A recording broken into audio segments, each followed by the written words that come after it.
This ABC15 Flash Briefing is sponsored by Sanderson Ford. All roads lead to Sanderson Ford. Hello, I'm Faye Fredericks with your top stories from ABC15 Arizona. Tracking the big story tonight, the White House offering Russia a deal, trying to bring Brittany Griner and another American back home. This comes on the same day she testified in court regarding her drug charges, which have kept her in Russian custody for 5 months now.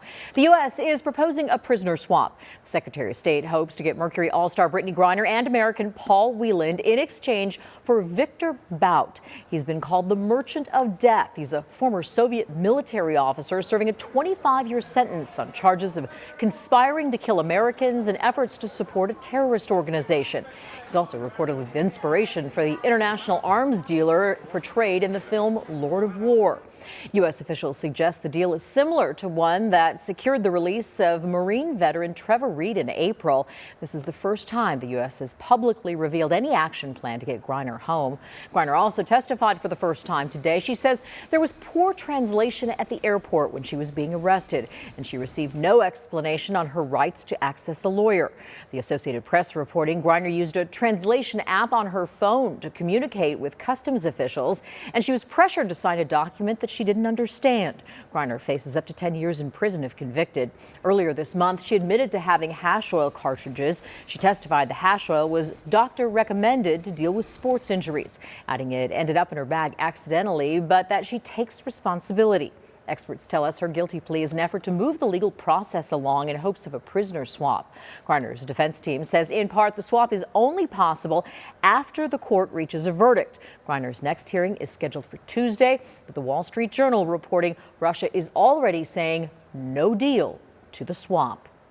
Back in Arizona, the countdown is on with just 6 days until Arizona's primary election. Mail-in ballots are now being counted.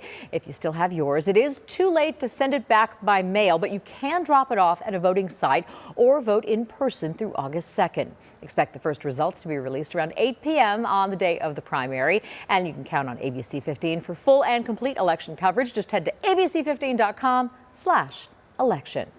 Now to several health alerts. The state health department releasing new COVID numbers, reporting more than 17,000 new cases in the past week. It's actually down slightly from the week before. Sadly, 70 more Arizonans have lost their lives to the virus. Nearly 31,000 Arizonans have died from the virus since the pandemic began. To another health alert now, the FDA clearing the way for the distribution of more monkeypox vaccines, making 786,000 additional doses available. That's on top of the more than 310,000 doses already delivered. In Arizona, the Maricopa County Health Department is reaching out to those most at risk of contracting monkeypox about vaccines. The department holding an event tonight, then 2 more later this month. More than 40 known cases of monkeypox have been reported here in Arizona. Back to school, getting even more exciting for some Valley students. Next month, rapper Pitbull will open one of his SLAM charter schools in Tempe. SLAM stands for Sports, Leadership, Art, and Management. Educators say they use sports and movement to help kids learn a STEM-focused curriculum. Principal says new legislation is helping with funding and staffing. 1, that gave more funding to charter schools. 2, that will help us with transportation. That's going to come very, very soon, which is great. And 3, it allows our teachers to go through programming and be active students while they're in the classroom. And that makes them better teachers because they're actually learning and instituting what they're learning. The school adds they can help low-income families when it comes to school supplies and even laundry. Tracking your forecast, I'm Chief Meteorologist Amber Sellens, and the monsoon stays active for the rest of the week. Our flood watch now extended again until 5 a.m. on Friday for every spot on the map you see here shaded in green. So most of Arizona, that flood risk as we look at the forecast tomorrow in the yellow for much of the state, including the eastern half of the Phoenix metro, meaning there's a slight risk for flash flooding, and we could see scattered flash floods in these areas. So something to watch out for tomorrow as we bump up this storm chance to 40% here in the afternoon.